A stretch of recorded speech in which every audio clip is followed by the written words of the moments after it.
que digo, organizamos este ciclo en Casipra porque vimos que era necesario tener un espacio de diálogo a partir de la cerrazón que se había dado en todo a partir de la pandemia y luego de la cuarentena.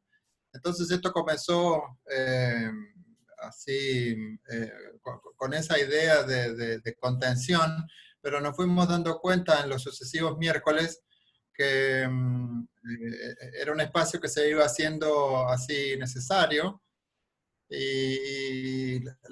incluso la prensa empezó a notar que algo estaba pasando todos los miércoles a las 11 y empezamos tímidamente a aparecer en la prensa, incluso nos contactaron, que lo vi recién por aquí, a Alejandro Vicky, que escribió una nota muy interesante en el centro del suplemento del Comercio Exterior del diario La Nación, que en lo personal a mí me gustó mucho, y donde no solo menciona a Casipra, sino otras instituciones que están muy preocupadas por cómo viene la mano como el comercio exterior. Eso en cuanto al ciclo. En cuanto a la cámara, muchos sabrán ya a esta altura que Casipra es una cámara centenaria, que más o menos desde la mitad de su historia, que certifica origen a las exportaciones argentinas. Y a partir de los años 90, Laura se acuerda del año, tenemos un Instituto Superior Educativo en el que se preparan futuros coleguitas. Yo soy despachante de aduana, y desde fines del año pasado, principios de comenzamos a llamar al área cursos de la Cámara Escuela de Negocios. ¿Y por qué Escuela de Negocios? Porque no son cursos, no quiero sonar peyorativo, así que no voy a decir la estupidez que tengo en la cabeza. No son cursos que tengan que ver con cuestiones mundanas, ni cosas por el estilo. Son cursos que tienen que ver con el target en el que estamos. Son cursos que tienen que ver con comercio exterior.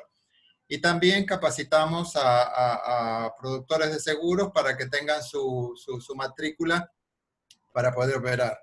Entonces, tenemos tres grandes áreas que hacen que nuestra cámara en general sea una cámara así saludable. Saludable, entiéndase, desde la situación así económica.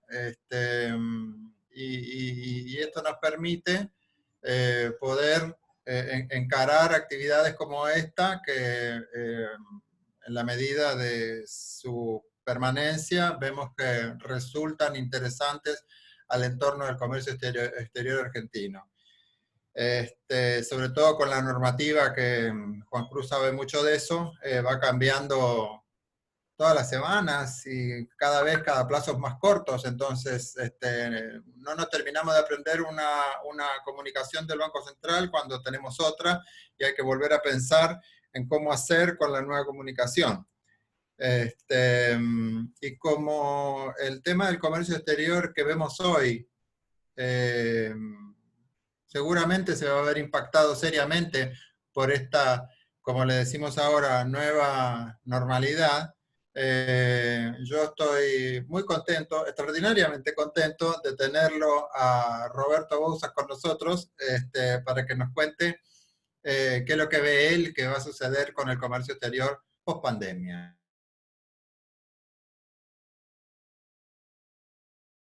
Se colgó, ¿no? Pará, Roberto, que estás con el micrófono silenciado. A ver, ahí. Uy, ahí. Ahí Eso está. es estándar, empezar a hablar con el micrófono silenciado es... Sí, sí. Exacto. No sé qué le pasó a Rodrigo, me parece que justo, bueno, y yo justo también tengo una intervención de niños. Bueno, gracias Roberto por participar. No sé qué le pasó a Rodrigo, se quedó ahí congelado, ya volverá. Y si les parece, primero les voy a contar un poco de temas técnicos. Les pido por favor que todos silencien sus micrófonos, que esperemos la disertación de Roberto, y una vez que él termina, podemos hacer todas las preguntas, o pueden mientras hacer preguntas por el chat. La idea es que lo aprovechemos bien a Roberto, todas las dudas y preguntas que tengamos. Así que, bueno, nada, no quiero, más que nada eso, ¿no? Silenciemos los micrófonos, las consultas por el chat, y antes decirles que, como siempre, tenemos a Juan Cruz por temas bancarios, tenemos expertos aduaneros, tenemos expertos en gestión de comercio exterior, así que cualquier dificultad, cualquier problema que tengan, también tengan en cuenta que es un espacio para hablar de esos temas. Así que bueno, sin más preámbulos, te doy la palabra, Roberto, para que continúes. Te voy a poner para que puedas compartir la pantalla, si es que tenés la presentación, y ya es todo tuyo, y vuelvo a darte el audio que... A ver. Ahí está. Listo. Bueno, primero, buenos días. Muchas gracias por la invitación. Rodrigo fue muy amable de invitarme. Yo traté de desestimularlo por todos los medios de que lo hiciera, pero no tuve éxito. Así que eso es lo que explica que esté esta mañana con ustedes. A ver, la razón por la cual yo trataba de desestimular a Rodrigo es porque, bueno, yo entiendo claramente que la preocupación de ustedes y a lo que se dedica la Cámara es, tiene una aplicación muy concreta, muy directa, muy operativa. Y yo la verdad que no soy un hombre práctico, yo más bien lo que hago es tratar de entender lo que pasa en la realidad internacional y eventualmente formular alguna recomendación.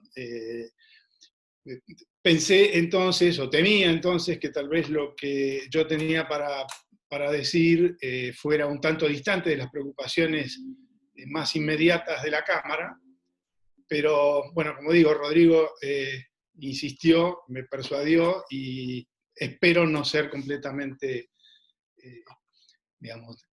no relevante para ustedes. Mi idea era comentar, hacer algunas reflexiones generales sobre cómo veo yo el ambiente económico internacional después de la pandemia. Esto de hablar después de la pandemia como si la pandemia fuera un momento así de quiebre, está muy de moda. La verdad que en algunos aspectos ha sido un momento de quiebre, por lo menos para las víctimas claramente ha sido un momento de quiebre. Probablemente cambiará algunas conductas de manera, si no permanente, por un plazo relativamente largo. Pero un poco mi idea a la que llego, y sobre eso es sobre lo que voy a tratar de desarrollar en mi exposición, es que en el ámbito de las relaciones económicas internacionales y del comercio internacional y del proceso de integración global, es difícil esperar algo demasiado distinto o muy nuevo respecto de lo que ya venía ocurriendo. Y no pasa tanto por tener una mirada optimista o pesimista. No me gusta encasillarme en ese tipo de calificativos, creo que no ayudan a entender lo que está pasando, sino más bien parar, mirar lo que estaba ocurriendo y pensar en el contexto de lo que estaba ocurriendo, qué es lo que este episodio puede modificar y qué es lo que es improbable que modifique. Entonces, mi conversación con ustedes tiene básicamente que ver con esto. Yo no tengo mucho la capacidad, a mi edad, de hablar, mirar la pantalla y mirar el chat simultáneamente. Entonces, hay dos alternativas. Si las preguntas van por chat, que se concentren en alguna, por ejemplo, en Laura o en Rodrigo, y después ustedes las hacen, o bien que me hagan las preguntas directamente por voz, yo no tengo ningún problema, y me puedo manejar más fácilmente yo de esa manera que estar prestando atención, digamos, a tantas variables simultáneamente. No te preocupes que yo si veo que es pertinente, les doy el micrófono a quienes consulten. Y Perfecto, si no, a mí las no me dejo por molesta chat. en absoluto, no me molesta en absoluto que tener que interrumpir, y si veo que la interrupción me va a llevar por caminos que me alejan mucho del trayecto que tengo, lo digo y listo. Así que todo el mundo siéntase con la libertad de poder intervenir cuando crea que es oportuno. Bueno, entonces, como decía, parece que para discutir las perspectivas, el primer paso es tener un diagnóstico de dónde estábamos, de dónde estaba la economía internacional antes de la pandemia, qué es lo que estaba pasando. Y para esto quiero compartir con ustedes alguna información más bien descriptiva, pero que me parece que es ilustrativa de tendencias importantes.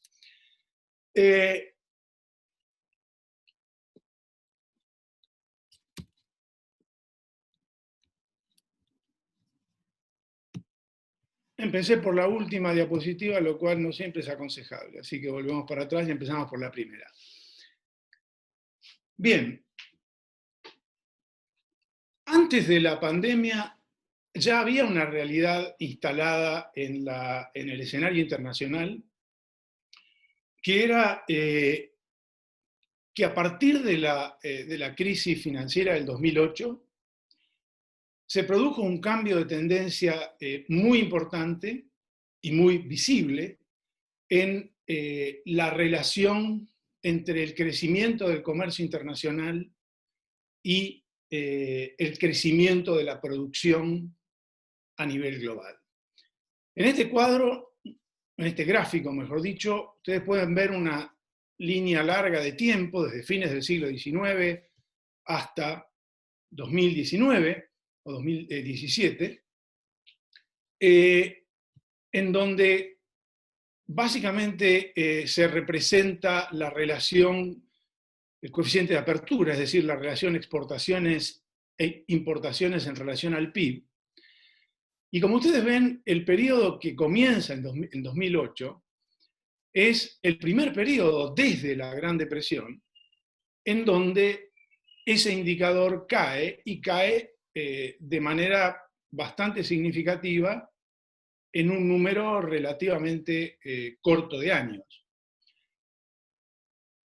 Básicamente, esta tendencia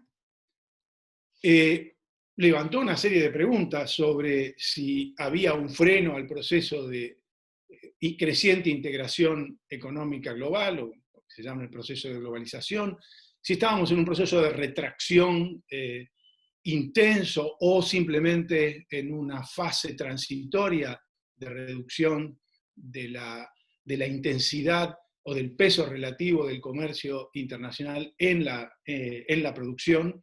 Pero esta es una tendencia que, como ustedes ven y como muestra este gráfico, estaba bastante claramente asentada ya bastante antes, de una década, más de una década antes del inicio de la pandemia.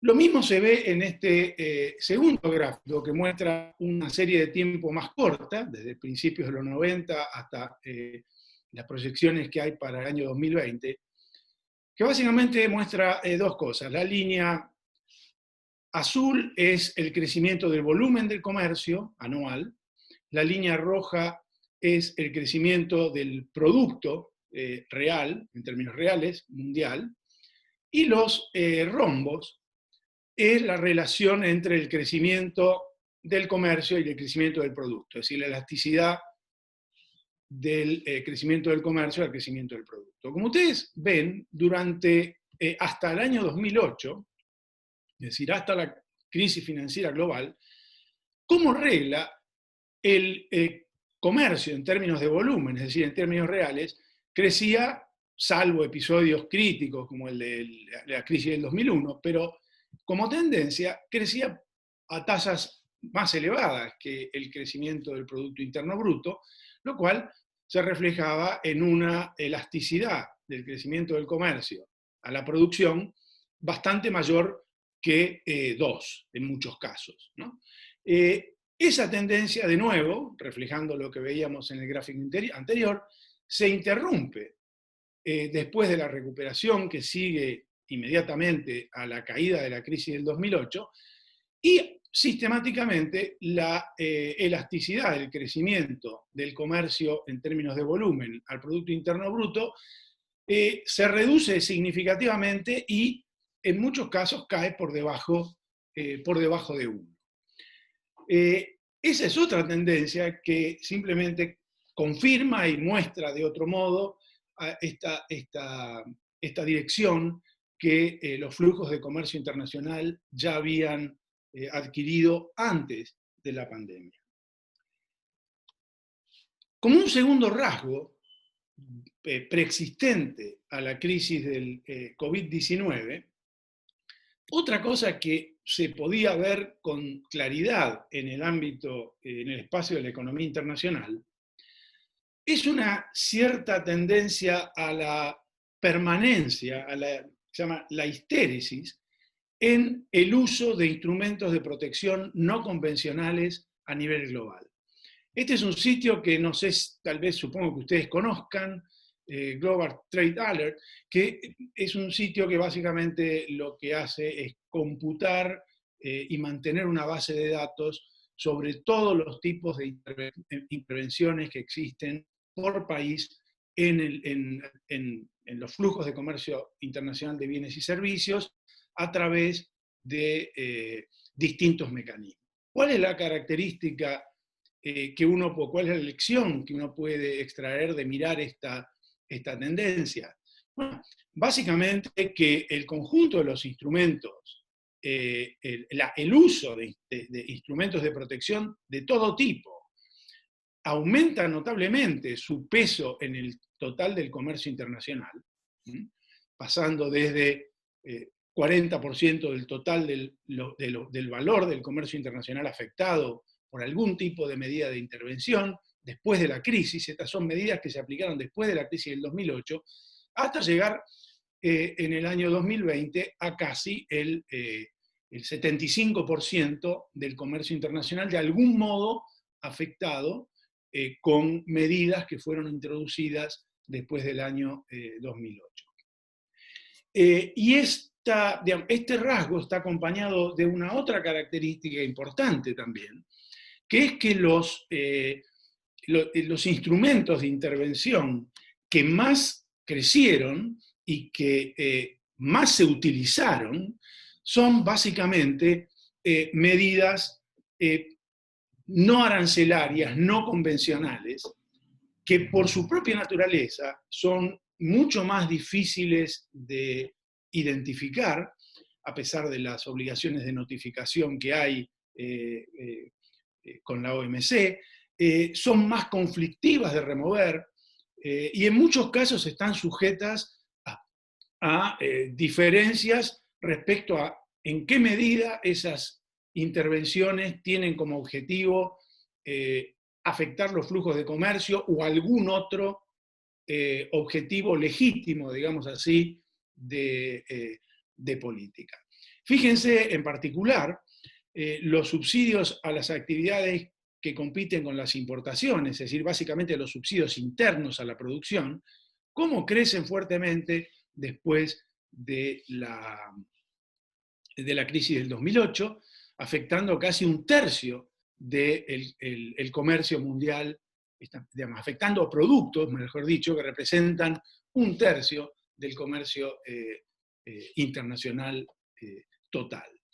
Todos sabemos que las disciplinas para las intervenciones domésticas en materia de subsidios en el ámbito multilateral son bastante más laxas, digamos, que las que, por ejemplo, se aplican directamente sobre las exportaciones. O sea que ya venía habiendo no solo una desaceleración importante del comercio en relación a la producción, lo cual revela de algún modo un desacoplamiento de las economías nacionales entre sí, desacoplamiento gradual, no dramático, pero que cambia una tendencia de 70 años, sino que además eso se acompaña de una presencia más intensa de medidas de intervención que son menos transparentes, son más conflictivas, son más difíciles de remover y están más sujetas a diferencias en cuanto a la identificación de su propósito.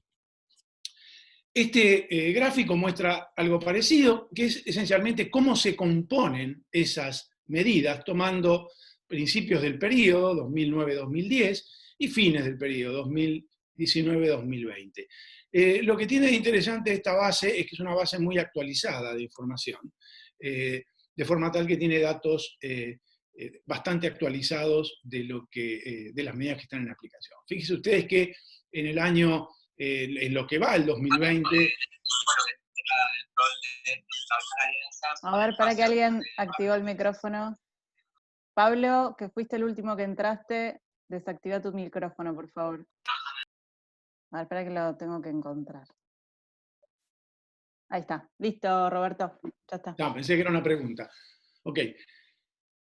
Como ven, en el año 2020 básicamente lo que hay es un fuerte aumento de las intervenciones sobre las exportaciones a través de restricciones básicamente a la exportación, algunas de las cuales después, esto es información de hace un mes, algunas de esas medidas después se retiraron, y también, siguen siendo muy importantes en el peso dentro del total de las medidas que están representadas por subsidios a la actividad productiva doméstica. Entonces, no solo un crecimiento desacelerado del comercio, sino que también una mayor utilización de medidas de protección de distinto tipo en los mercados.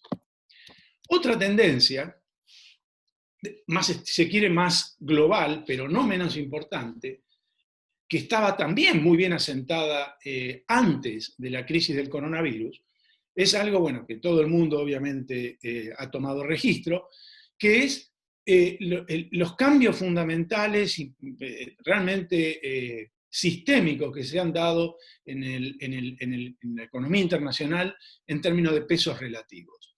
Estos dos gráficos lo que muestran es cómo cambió la relación entre el valor del PBI a precios corrientes en Estados Unidos y China a tipos de cambio de mercado, que es el cuadro que está, el gráfico que está a la izquierda, y a tipos de cambio de paridad. Y ustedes miran a tipos de cambio de mercado, en el año 2008, cuando la crisis financiera eclosiona, el Producto Interno Bruto de China era menos de 1/3 del Producto Interno Bruto de Estados Unidos. Hoy, a tipos de cambio de mercado, el Producto Interno Bruto de China es más de 2/3 del Producto Bruto Interno de Estados Unidos. Y si uno mide el valor de la producción en términos, usando el tipo de cambio de paridad, ese cambio es tal vez más llamativo desde el punto de vista, si se quiere, del impacto, porque mientras que en 2008 el Producto Interno Bruto de China, valuado a tipo de cambio de paridad, era 2/3 partes el PBI de Estados Unidos, hoy ya es superior al Producto Interno Bruto de Estados Unidos. Este cambio en el balance relativo, en el peso relativo de estos dos principales actores del sistema internacional, es también un dato absolutamente fundamental que estaba muy asentado y muy sólidamente instalado antes de la pandemia. Esto tiene una serie, esto que está graficado en estos dos gráficos, tiene un conjunto de desdoblamientos que ustedes deben conocer muy bien, tiene que ver básicamente con el conflicto que luego se ha ido agudizando entre Estados Unidos y China, del cual el componente comercial es apenas un emergente. Los conflictos comerciales, las medidas de las sanciones que aplicó la administración norteamericana a China en los últimos 3 o 4 años son simplemente la punta de un iceberg, el emergente de un conflicto mucho más fundamental que tiene que ver para dejar de lado las cuestiones estratégicas, geopolíticas, en fin, que no es un campo sobre del cual yo me ocupe. Si uno mira simplemente el espacio, el ámbito económico, en realidad, detrás de todo el conflicto comercial, lo que hay es una profunda disputa alrededor de el liderazgo y el uso de la tecnología en sectores críticos para la economía de lo que resta de este siglo. No solo, y esto se refleja en que digamos, esta agudización de este clima de competencia y de conflicto se refleja no solo en un escalamiento del conflicto comercial, sino también en otros indicadores. La restricción al acceso a ciertos insumos o a ciertas tecnologías para ciertas empresas, el caso de Huawei, por ejemplo, es clarísimo. Incluso las restricciones a la inversión extranjera o la supervisión más estricta, más rigurosa, con criterios de seguridad nacional, no solo en Estados Unidos, sino que también en Europa, de las inversiones extranjeras, en particular las inversiones chinas. O sea que el panorama internacional que la pandemia sin duda vino a agudizar, incluso porque digamos, tuvimos el hecho fortuito, pero importante, de que la pandemia, el virus, aparece en China y Estados Unidos se transforma en la principal, digamos, hasta ahora, la principal víctima en términos de infectados y en términos de muertes. Digamos, este hecho, que si se quiere, de algún modo es producto del azar, vino a agregarse encima de un cuadro en donde esos cambios en el balance del poder mundial o de influencia en la economía mundial y ya venían instalados sólidamente antes de que emergiera el COVID-19. Una cuarta tendencia, también muy claramente visible antes de la pandemia, era digamos, la situación de parálisis y de pérdida de eficiencia, si se quiere, o de funcionalidad, de la mayor parte de las instituciones multilaterales que digamos, desarrollan su actividad en el campo de la economía. El caso más paradigmático y el que tal vez es más relevante para todos nosotros es el de la Organización Mundial de Comercio, que absolutamente, o en buena medida, no absolutamente, pero en una buena medida, paralizada en sus funciones legislativas y en sus funciones de negociación, sumó a partir del año pasado la parálisis en su función de solución de controversias, una vez que el bloqueo norteamericano a la designación de nuevos jueces en el órgano de apelación, en la práctica, tornó no operativo el mecanismo de solución de controversias que se creó en el 94 como resultado de la Ronda Uruguay. Hay otros indicadores de esta creciente dificultad de los organismos internacionales para regular este proceso de integración global. Uno los puede ver en el ámbito de la política ambiental. Un ejemplo claro es digamos, la falta de ambición y de instrumentos de implementación efectivos que tiene el Acuerdo de París, por ejemplo, pero también en el rol de los organismos financieros multilaterales, que se han convertido básicamente en proveedores de información y opinantes sobre la situación internacional, más que en instrumentos efectivos de intervención y de regulación de los mercados financieros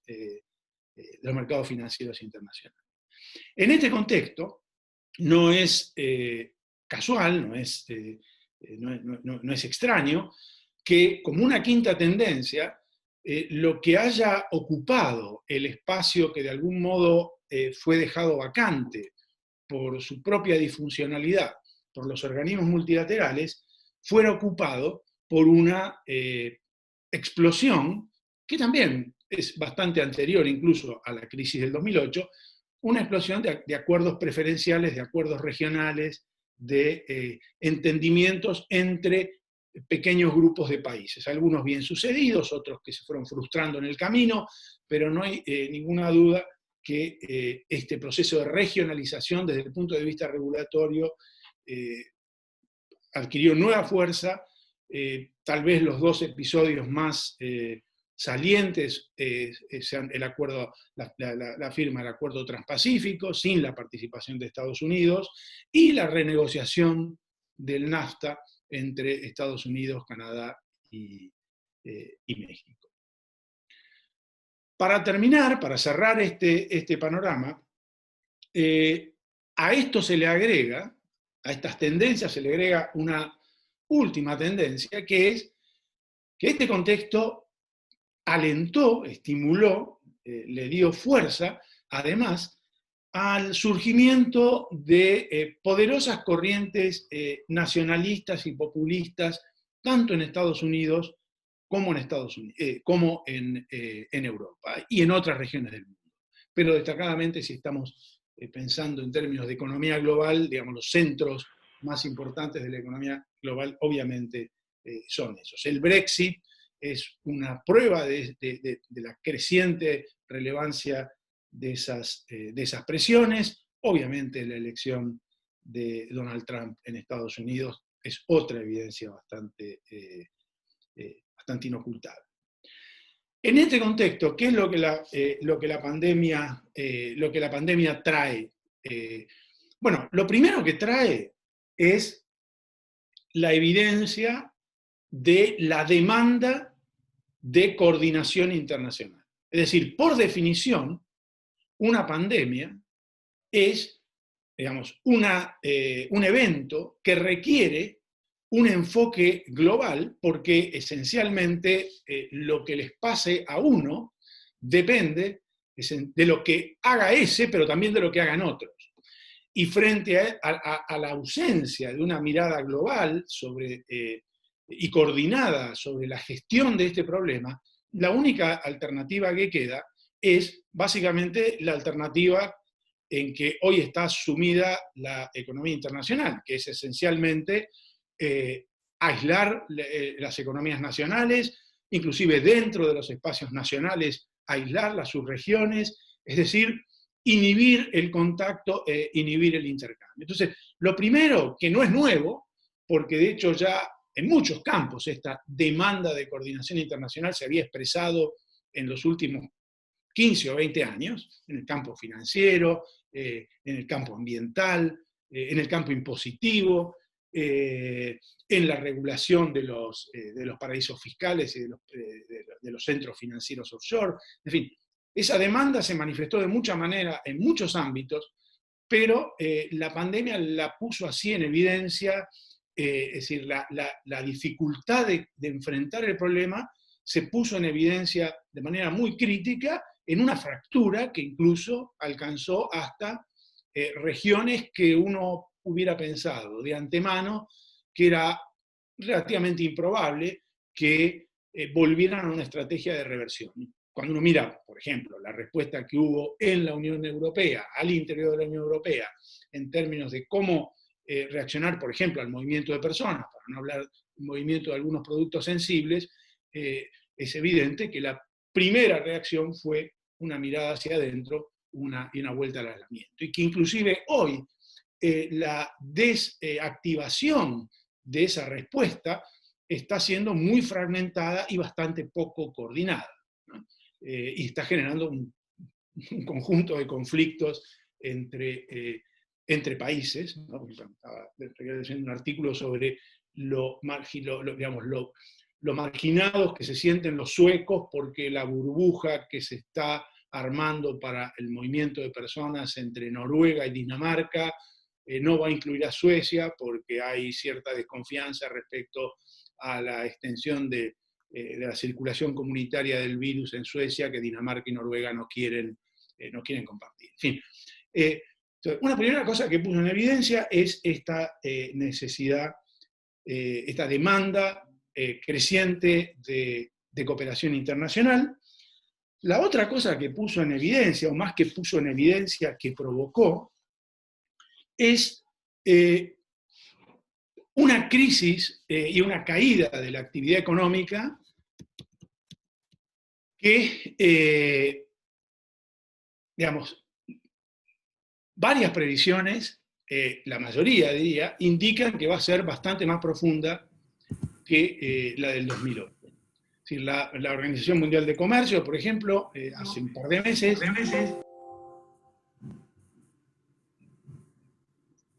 ¿sigo?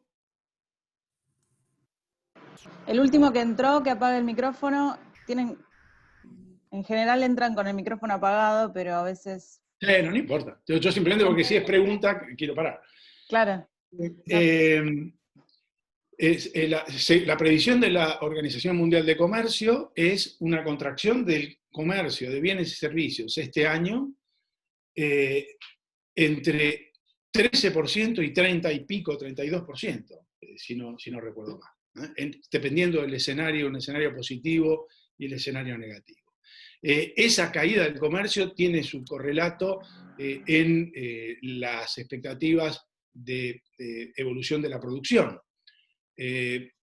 Fíjense, bueno, sí, era efectivamente caída del 13% en el escenario optimista y del 32% en el escenario pesimista. Estimaciones que coinciden aproximadamente con las de otros organismos multilaterales como el Fondo, incluso el Banco Mundial, que ayer anunció sus estimaciones de crecimiento de la producción para este año y para el año que viene.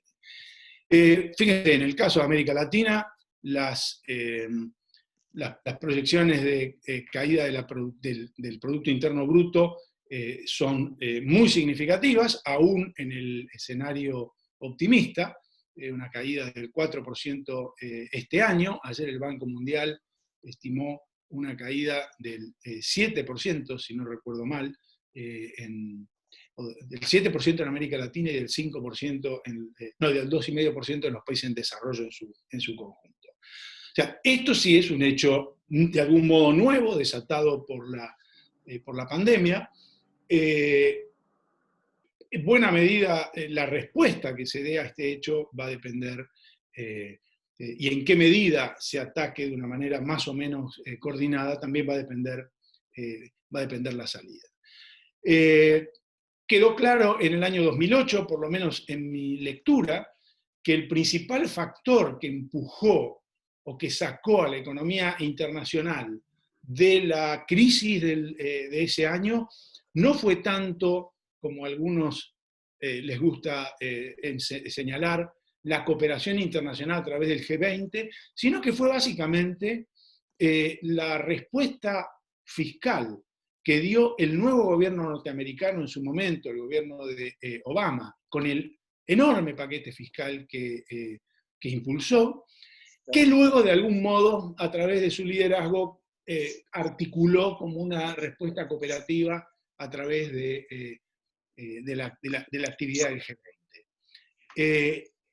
Sobre esta respuesta nacional, hoy en día tenemos bastante evidencia de que efectivamente la mayor parte de los países están poniendo una cantidad muy significativa de recursos en la recuperación o el financiamiento de este periodo de impacto negativo de la pandemia, pero no está claro en qué medida eso se pueda transformar en una respuesta más o menos coordinada, que no acabe generando digamos, reacciones de retorsión por parte de otros miembros. Ustedes siguen un poco la discusión dentro de Europa, de la Unión Europea, digamos, la discusión sobre cómo afectan al mercado ampliado esta brutal inyección de recursos por parte de los fiscos nacionales y cómo eso se relaciona con la política de competencia. Es un tema que está absolutamente presente y sobre el cual hay poca claridad sobre en qué dirección va a evolucionar. O sea, de lo que no hay duda es que la demanda por coordinación y la demanda por enfoques cooperativos está ahí. Ustedes, como yo, se cansarán de leer artículos, invocaciones a un aumento y a la necesidad de un enfoque cooperativo y de una mayor cooperación internacional.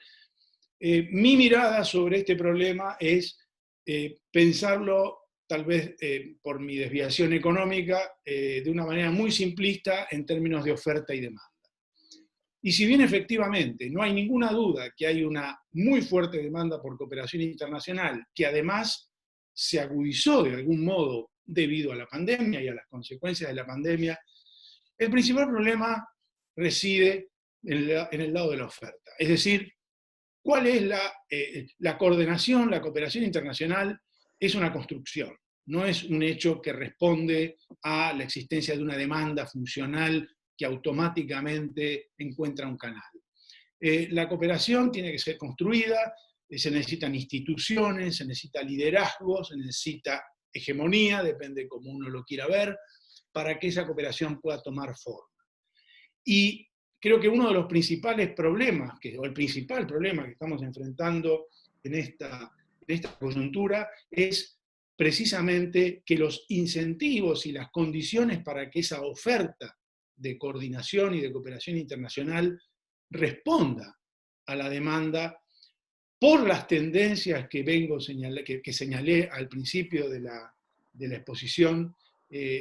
Esa oferta, esos incentivos para que esa oferta se materialice, no parecen estar ahí. ¿Es esto conforma esto un escenario de guerra global y fragmentación de la economía internacional del tipo de la década de los 30? Bueno, ese sería el peor escenario. No necesariamente es un escenario, mejor dicho, no es, en mi lectura, no es un escenario probable, sí es un escenario posible. Pero entre ese escenario y el de, digamos, una integración feliz como la que se pensó en algún momento de la década del 90, que yo llamo integración naive o globalización naive, hay un montón de caminos intermedios o de opciones intermedias, de realidades intermedias. Creo que de algún modo es en ese, digamos así, barro en el que la economía internacional y las economías nacionales, que son parte de esa red de interconexiones, va a tener que moverse en los próximos años. De forma tal que yo creo que lo dejaría aquí y, si les parece, Dale. pasaría si hay preguntas o si hay comentarios, con mucho gusto. Bien. Bueno, ¿alguien quiere aprovechar y preguntar, comentar algo? Yo tengo una consulta, digamos, porque hablamos de Europa, pero ¿y África qué juega acá? Y si hay oportunidades para estrechar lazos con ese continente.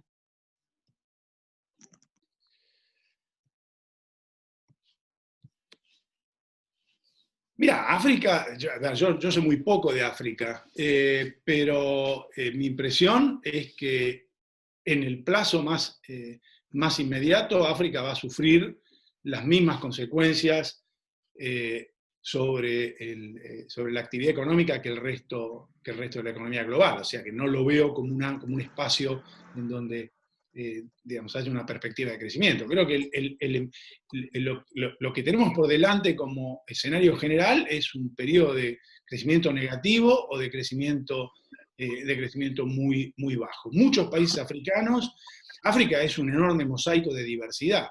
Yo la verdad que no conozco la realidad africana, pero digamos, en una mirada superficial hay algunos países que están con su principal problema es cómo se sacan de encima una deuda con organismos multilaterales y con agencias oficiales que no pueden cubrir. Claramente esos países no son un destino atractivo. Hay otros mercados que no tienen esa característica y que creo que para la Argentina en particular, África es un mercado que tiene potencial, pero digo, no consigo ir mucho más allá de eso, tendría que ponerme a mirar en particular situaciones especiales. Pero sabemos muy poco, además, de cómo está impactando toda esta situación a los países, porque la información es muy mala, Claro. el impacto de la pandemia. Claro, un poco iba ahí, como que nadie habla, ¿no? Exactamente, nadie habla porque por otra parte en África estas cosas que están pasando ahora, que nos están pasando a todos, en África pasan de manera bastante regular y desapercibida, poco atendida por la opinión pública internacional. La Bueno, gente se muere por no tener acceso no a los respiradores, sino a los al agua. hospitales de manera absolutamente normal en muchos países de África, igual que países de América Latina. Uh-huh. Acá hay una pregunta. Con respecto a lo comentado acerca de la disputa tecnológica entre China y Estados Unidos, ¿cuál sería el escenario tecnológico? O sea, ¿en qué nichos lo ve afectado en mayor escala? Bueno, hay algo que está concentrando claramente la atención de la administración norteamericana y también del gobierno chino, que es digamos, las tecnologías de comunicación y en particular la tecnología del 5G, alrededor de todo el conflicto con la empresa Huawei. La semana pasada, la Secretaría de Comercio en Estados Unidos emitió una disposición, una regulación, por la cual no solo, como ya había pasado anteriormente, se restringía el aprovisionamiento de microprocesadores a Huawei, sino que además, en esta nueva resolución, se establece que las empresas que producen microprocesadores con bienes de capital norteamericanos, es decir, que ni siquiera son empresas norteamericanas, son empresas que usan equipamiento norteamericano para producir microprocesadores, por ejemplo, en Taiwán, tengan que pedir una autorización para abastecer al Departamento de Comercio de Estados Unidos para abastecer de microprocesadores a Huawei. Autorización que muy probablemente no se la den. Ustedes saben que hace varios meses también hubo una gran ofensiva de Estados Unidos para desestimular a varios países, incluidos varios países europeos, a que digamos, adoptaran la tecnología para las redes 5G de la empresa china. Creo que el campo del manejo de información y de las comunicaciones, que a su vez luego tiene derivaciones, como siempre ha pasado, absolutamente esenciales con respecto a todo lo que es tecnología militar, ¿no es cierto? Es decir, hay, digamos, el control del espacio de la información y de la tecnología de la información hoy en día tiene un potencial digamos, de reverberación en el campo de las relaciones militares que creo que ahí está puesto. El campo de la inteligencia artificial es otro campo en donde, que a su vez también está relacionado con cómo se usa y maneja e interpreta la información y de qué manera se le da un sentido productivo a esa acumulación de datos que hoy en día permite la digitalización. No sé si contesté la pregunta o me quieren pedir una aclaración, con gusto. Bueno, la persona que lo hizo, que Faustino, si querés, escribinos acá en el chat. Bueno, acá hay otra pregunta y es ¿cómo ve el Mercosur en los próximos 2 años? Bueno, no lo veo bien, la verdad. A ver, depende de lo que uno entiende por Mercosur, ¿no? El Mercosur es como una especie de un zombie, ¿no? Es algo que no termina de vivir, pero que no se puede matar tampoco. Entonces, digamos, si uno considera el Mercosur un proyecto y un proceso de construcción de una unión aduanera, lo veo mal. Pero lo veo mal no ahora, lo veo mal hace 20 años. Yo creo que, digamos, como proceso de construcción de una unión aduanera, el Mercosur dejó de moverse en una dirección, en esa dirección desde hace mucho tiempo. Me preocupa menos cuál es el estado, siempre me preocupó mucho menos de cuál era el estado hoy en relación a cuál era la trayectoria en la que venía. Y cuando uno mira esa trayectoria, lo que ve es que hay muy poco progreso.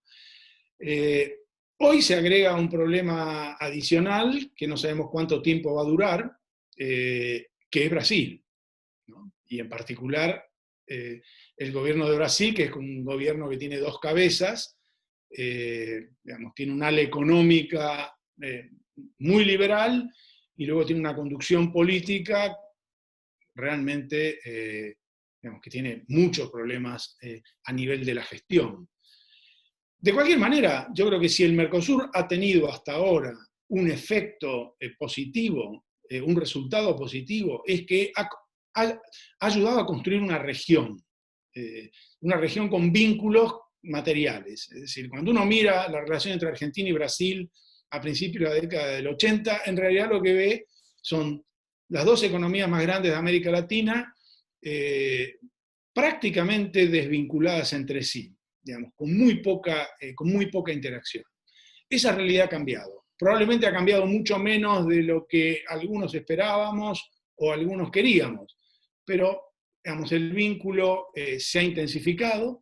Creo que eso es un dato estructural que no va a cambiar o que va a costar mucho cambiar, porque ya hay, digamos, tomemos el caso de la industria automotriz, por ejemplo. Sin duda, la industria automotriz, digamos, el costo de desarmar el entramado de intereses y de vinculaciones productivas y comerciales que se ha establecido sería muy alto.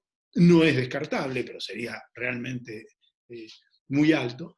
Pero no veo el Mercosur como un proceso, digamos, ordenado de construcción de un espacio aduanero unificado, que era, de algún modo, la gran promesa, ¿no? y la gran fuente de ganancias, poder tener un mercado ampliado en donde pudieran explotarse economías de escala, donde pudiera explotarse mejor la división del trabajo. Eso me parece que hoy en día ya claramente como expectativa ha quedado atrás. Bueno, tengo otras preguntas. Voy a hacer esta que está relacionada y después vuelvo a otras preguntas para que no nos vayamos tanto de tema. Si piensa que los países miembros de la Alianza del Pacífico van a poder salir más rápido de la crisis que los países miembros del Mercosur.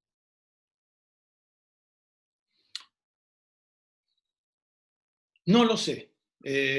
No lo sé. A ver, uno hubiera pensado que, primero, hay una cosa que es muy importante, que todo el mundo está, o mucha gente está evaluando resultados parados en el día de hoy. Y me parece que estamos en medio de un proceso que está en pleno desenvolvimiento. Entonces, digamos, es importante tener claro que cualquier evaluación está hecha con el sesgo de estar mirando los desarrollos en el día de hoy. Dado que el escenario futuro es muy incierto, porque no sabemos en qué dirección va esta pandemia, no sabemos si tenemos un segundo ciclo, no sabemos en el caso de la Argentina toda esta discusión, si cuándo es el pico, vamos a estar así durante 6 meses. O sea, compararnos hoy con Chile o compararnos con Brasil es como un ejercicio un poco de ciencia ficción, porque no sabemos dónde vamos a terminar, ni nosotros ni ellos. Pero cuando uno, digamos, dicho esto, ¿no? Que me parece que es algo que limita bastante digamos, el sentido de lo que voy a decir. Dicho esto, la verdad que cuando uno mira ex ante, por ejemplo, comparo acá, Rodrigo podrá tal vez opinar con más fundamento que yo, porque él conoce mucho mejor el país que yo, pero cuando uno ex ante comparaba Chile con Argentina, uno diría, bueno, no hay ninguna duda que Chile va a manejar todo esto de manera mucho mejor, básicamente porque tiene un sistema estatal mucho más organizado, más profesionalizado, está mejor equipado para no solo enfrentar un shock económico, además del Fondo de Estabilización, etcétera, sino además porque tiene los recursos institucionales que, por de algún modo, la Argentina no los tiene del mismo modo. Bueno, lo que estamos viendo, de nuevo, dicho lo que dije al principio, ¿no? Estamos mirando la foto de una película que no sabemos cómo termina. Pero visto hoy, digamos, la cosa no es tan clara. Entonces, hacer pronósticos sobre si les va mejor a unos que a otros, en este momento, la verdad es que me resulta muy difícil. Uno podría pensar, por ejemplo, que si la reactivación económica en, por ejemplo, China es más lenta, es más pausada, los países que son exportadores básicamente de productos minerales van a tener un efecto menor que países que son exportadores de alimentos, en donde de algún modo la demanda puede ser relativamente más estable, que en el caso de los productos, de las materias primas minerales. Pero bueno, ese es un factor. Por supuesto que el espacio fiscal que tienen algunos países, como Chile, de nuevo, en cierta medida Perú, para responder con medidas de expansión y con medidas de sostenimiento de la actividad económica, es mayor que el que tiene la Argentina. Pero de nuevo, ahí empieza a jugar otro factor que es importante, que son las persuasiones políticas de los gobiernos, es decir, cuánto están dispuestos a hacer. Alemania acaba de, en total, Alemania ha puesto en juego prácticamente un cuarto de su Producto Interno Bruto en la respuesta a la pandemia. Un cuarto de su Producto Interno Bruto. Bueno, obviamente es Alemania, ¿no? Pero quiero decir, tampoco tenemos claro qué es lo que cada uno está dispuesto a hacer. Así que me cuesta mucho trabajo dar una respuesta taxativa. Yo sé que a los economistas siempre le piden respuestas taxativas, los economistas dan respuestas taxativas porque le pagan para eso, pero, y después como todo el mundo se olvida de lo que dicen, entonces todo queda Bien. en el éter. Hay algunas preguntas que me parece que van a tener una respuesta similar, pero las hago por si querés aportar algo más. ¿Hay previsión de desarrollo de actividades económicas no tradicionales en Argentina? Es decir, desarrollar actividades productivas y de servicios que no sean basadas en materias primas agropecuarias y mineras. Esto tal vez apunta más a tu opinión. Y había otra pregunta más relacionada, y la quiero decir, bueno, ¿cómo ve el escenario económico y productivo local para la salida de la cuarentena y hacia 2022? Creo que esa pregunta, digo, ya está respondida recién. Sí, la anterior, a mí me parece es una pregunta muy interesante. Es decir, sin duda la Argentina tiene, digamos, su base hoy está en el sector agroindustrial.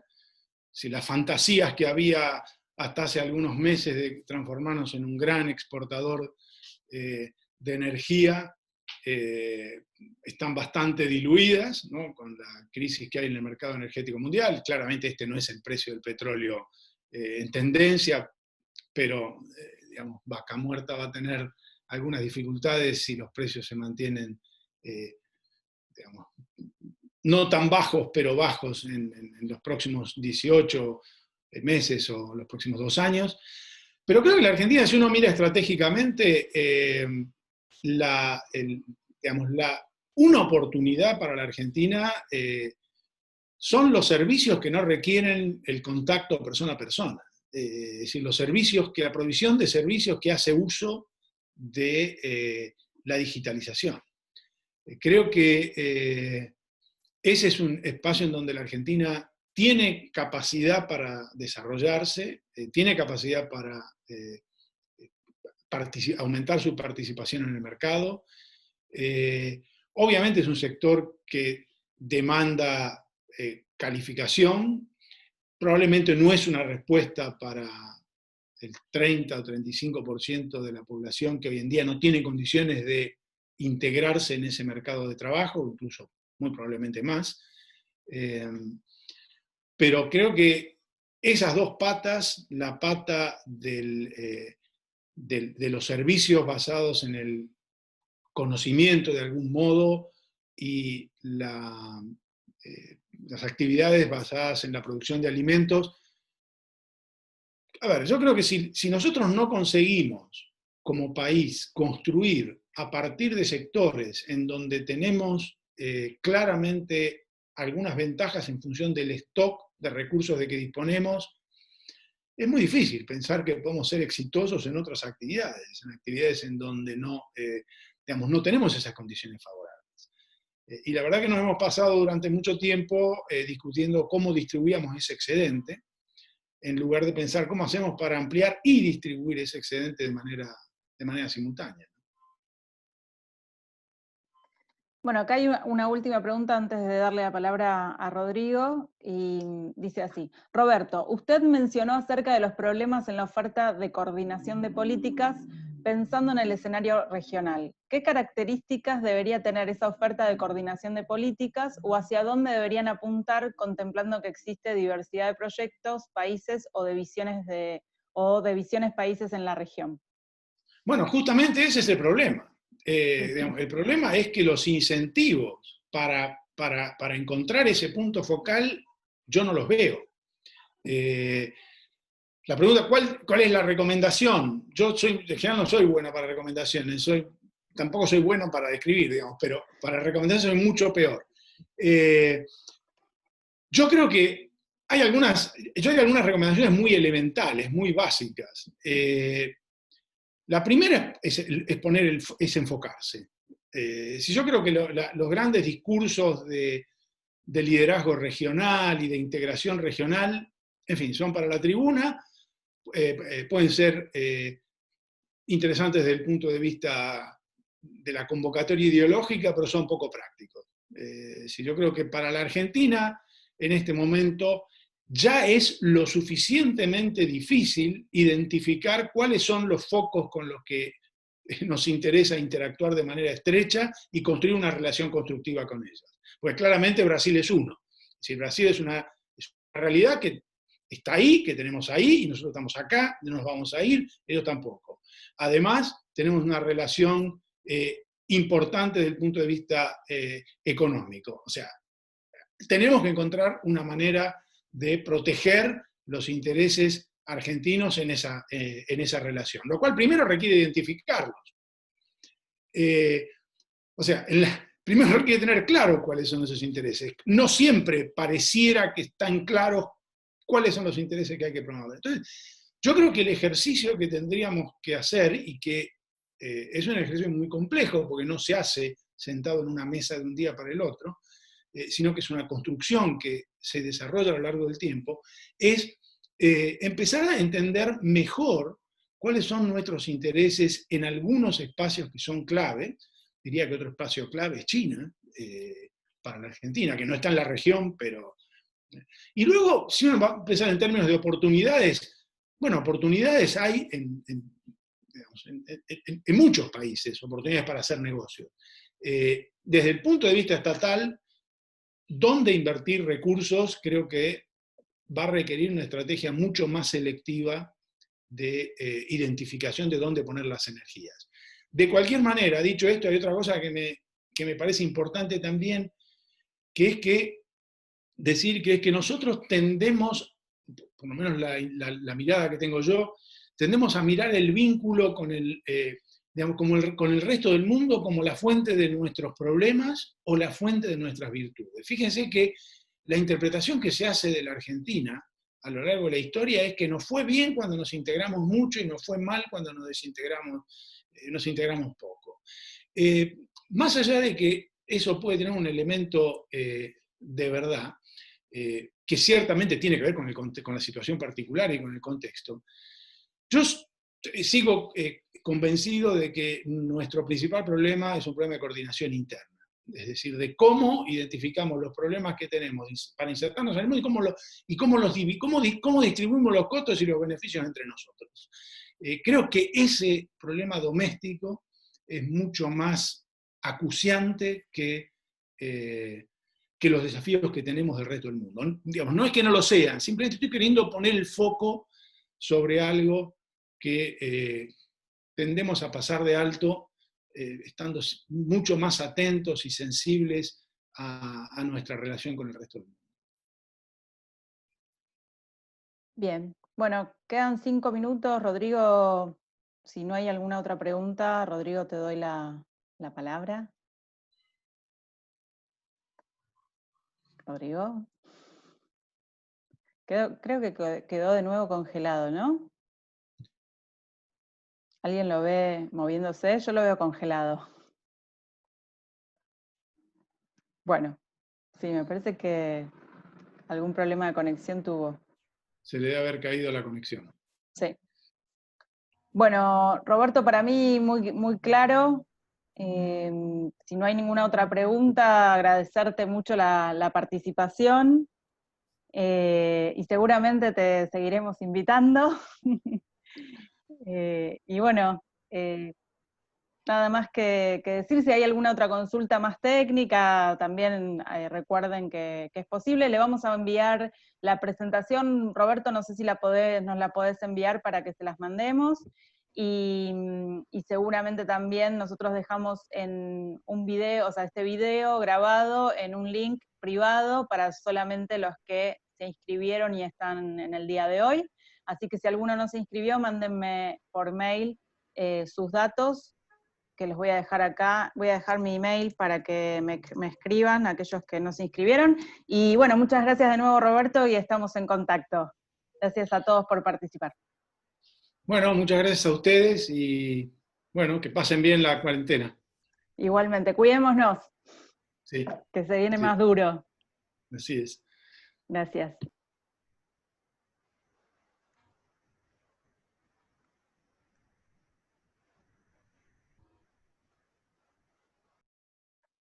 Confianza.